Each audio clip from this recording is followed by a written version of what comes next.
like there are not enough hours in the day to do all the things you need to do? Do you get to the end of your day feeling like you were busy all day long but accomplished nothing? Do you struggle with knowing how to prioritize your time? I hear you, friend. Today we're continuing the conversation around time management. You're definitely going to want to have a notebook and pen for this episode. And just to warn you, I'm going to get a little nerdy all up in here. Welcome to the Grace-Filled Leader Podcast. Do you want a better work-life balance? Do you get stuck in patterns of perfectionism and people-pleasing? Have you always been an overachiever, but really never felt good enough no matter how much outward success you achieve? Hi, I'm Tanya, a wife, mom, leader, and Jesus lover. For most of my life, I tried to find worthiness through achievement. But no matter how hard I worked or how much I achieved, I never felt like I was enough. I was left burned out, empty, and exhausted. I had no time or energy for myself or my family. I needed balance. I needed peace. I finally started to live like an unconditionally loved daughter of the King, saved by grace. This faith-led podcast will teach you self-care routines and practical leadership strategies to help navigate life and leadership. If you're ready to stop people-pleasing and start living and leading God's way, this podcast is for you. Unbutton your blazers, sister friends. It's time to get after it.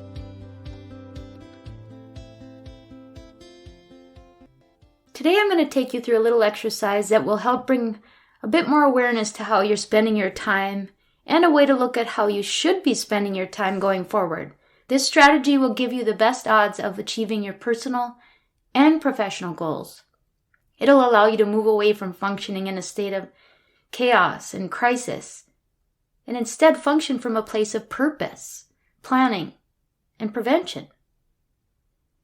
Before we dive into the exercise, I'm going to share a little story that's not my own, but it paints a wonderful picture of our lives and how to categorize or prioritize the things we spend time on. This is a story about a professor who stood in front of his class with a large glass jar. He began to fill the jar with rocks that were about 2 inches in diameter. When he couldn't fit another rock, he asked the class if they agreed that the jar was full. They said yes. He then began to pour some smaller pebbles into the jar. Of course, the pebbles found their way into the spaces between the larger rocks. He poured until no more pebbles would fit. He then asked the class if the jar was full. Again, they said yes, the jar was full.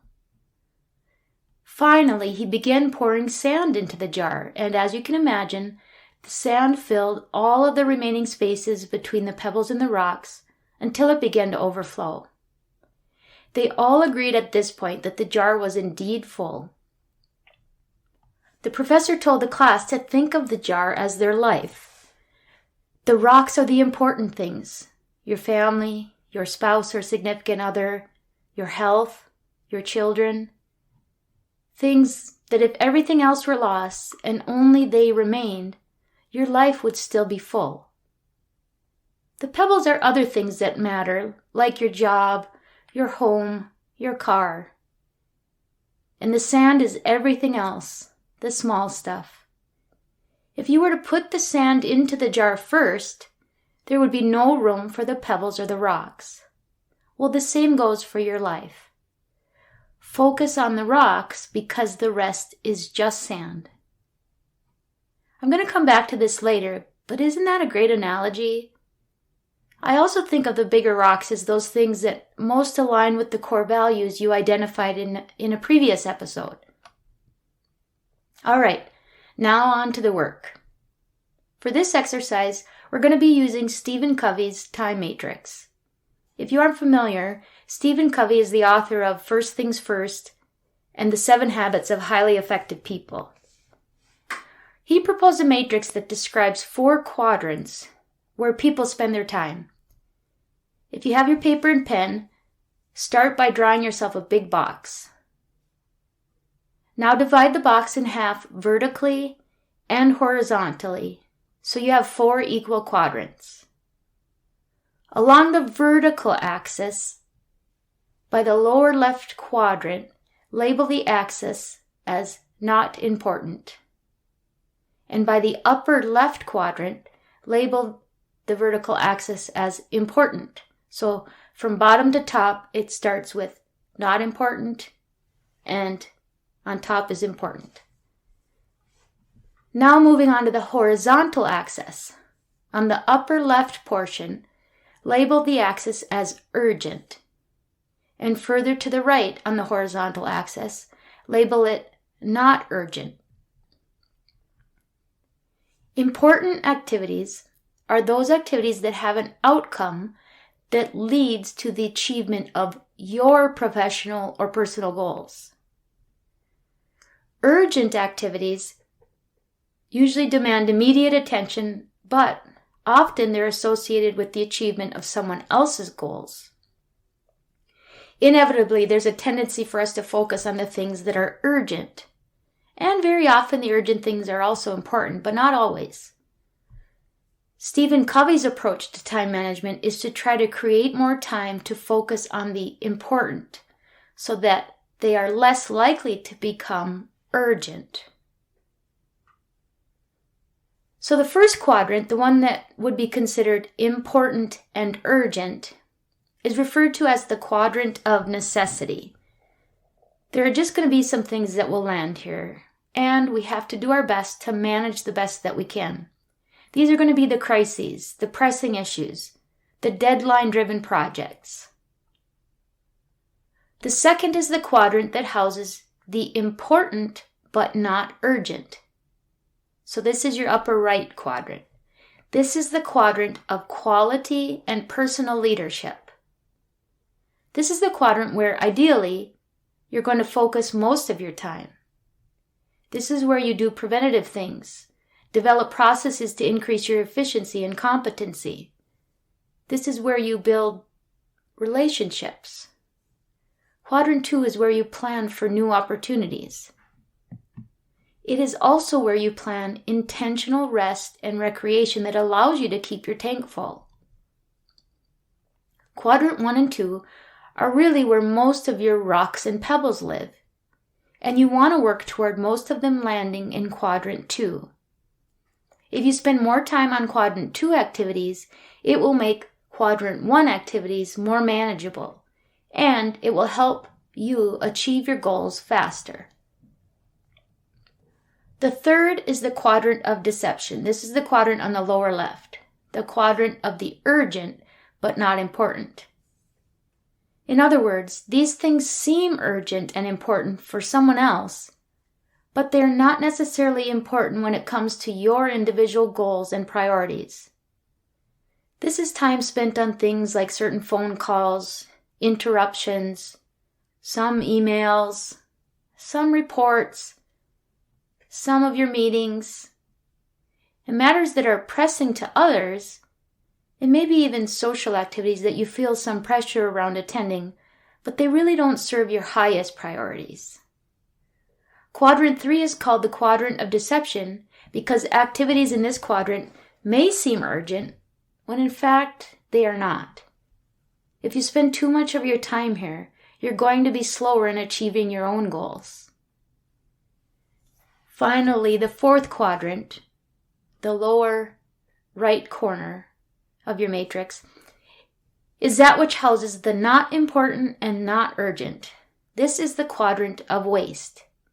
This is where we use time doing busy work, certain emails, some of your phone calls, maybe the phone calls that are purely for the sake of venting or rambling. This is the quadrant for time wasters, or the time suckers we talked about last week. This is also where we spend time doing some pleasant activities, but they're not important or urgent in getting us closer to our personal or professional goals. Quadrant 4 is probably your area of opportunity when it comes to finding more time that could be dedicated more toward Quadrant 2 activities. You should avoid the quadrant of waste as much as possible. Otherwise, you risk never achieving your goals. Quadrant 3 and 4 are where more of the sand in your life lives. So I told you the 4 quadrants and the types of activities that fall into each. Now I want to share the consequences or the results of spending most of your time in any one of them. Some indications that you may be spending too much time in quadrant 1, the important and urgent quadrant, the quadrant of necessity, include stress, burnout, always functioning in crisis mode. You feel like you're always putting out fires. I like to call this the human fire extinguisher quadrant. And unfortunately, I think a lot of us in leadership roles, especially frontline management roles, tend to spend too much time here. I'm going to save quadrant 2 for last. So jumping to quadrant 3, the quadrant of deception. If you spend too much time on activities in this quadrant, you may struggle with having a very limited or short-term focus, still kind of functioning in a bit of a crisis mode. Maybe you have a reputation of being a chameleon or compromising, doing and being what others think you should do or be. You may see your own goals and plans as worthless. You may feel used and a bit out of control. You may even have very shallow or broken relationships. Sadly, this quadrant is where we people pleasers and approval seekers spend a lot of time. We spend so much time saying yes to everything, we don't have time left for the yeses that matter most. Now on to quadrant 4. The worst case scenario is if you spend far too much time in the quadrant of waste, quadrant 4, are you're going to lack responsibility and accountability. You may get fired from jobs or fail to even commit to working. And you're likely to be dependent on others for basic needs. I'd venture to guess that most of you do not hang out in this quadrant to a degree that's compromising your ability to hold down a job, because that is just not who you are. However, you may spend enough time here that it takes away from time that could be spent doing things that are more meaningful and geared toward your priorities. Finally, the results you're likely to see if you spend as much time as possible hanging out in quadrant 2, the quadrant of quality and personal leadership. So this is the one, the upper right-hand corner, that is important but not urgent. If you hang out here, or do your best to hang out here most of the time, you're likely to have a broader vision for your future, better work-life balance, more discipline around healthy daily routines, a feeling of being more organized or in control, with fewer crises to manage on a daily basis. Doesn't that sound nice? So now that you get a visual picture of these quadrants, and you start to assess the rocks, pebbles, and sand in your life, my hope is that you can begin to assess the activities that might be able to sink lower on the priority list, and those that could come off the list completely. Take a look at the sand in your life. What can you get rid of? I'm going to add one more variable to the analogy of the rocks, pebbles, and sand. You think your jar is full with the rocks, the pebbles, and the sand, but is it really? What if you had a jar of water? If you were to pour that water over the rocks, pebbles, and sand, you would find that the water would fill the spaces yet unseen. It would completely cover every rock, pebble, and grain of sand. Only then would the jar be full. Think of that water as the water of life. The water of life being Jesus and His Holy Spirit living in you. Without Him, your life could never truly be full. Now imagine if you filled your jar or your life with less sand, less stuff that doesn't matter. You would have more room for the living water, the thing that truly matters most, the thing you cannot live without if you wish to live in abundance and for eternity. And even if we think our life is too full, too busy, There's always room in the spaces of our lives for Jesus. He wants to be in and surrounding every aspect of our lives. So as you look to fill your jar, don't forget about the water. Do you wish there was a way to create more time for the things that matter most? For yourself, for your family, for God? Are you too busy achieving, people-pleasing, or approval-seeking to even make it on your own to-do list? I know what it feels like to spend nearly every waking moment at work or thinking about work, with no time or energy left for yourself or your family.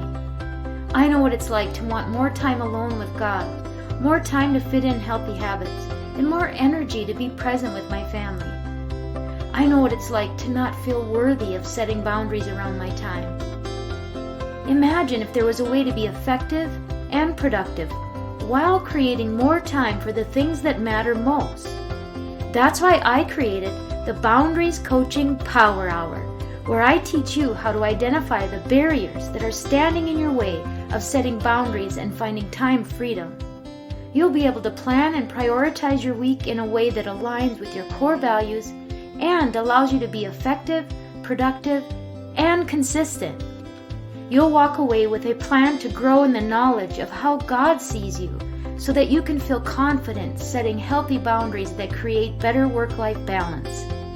So if you're ready for a customized plan based on your unique lifestyle and priorities to start setting boundaries that create time freedom as a busy professional woman, a plan that comes with support and accountability, now's your chance.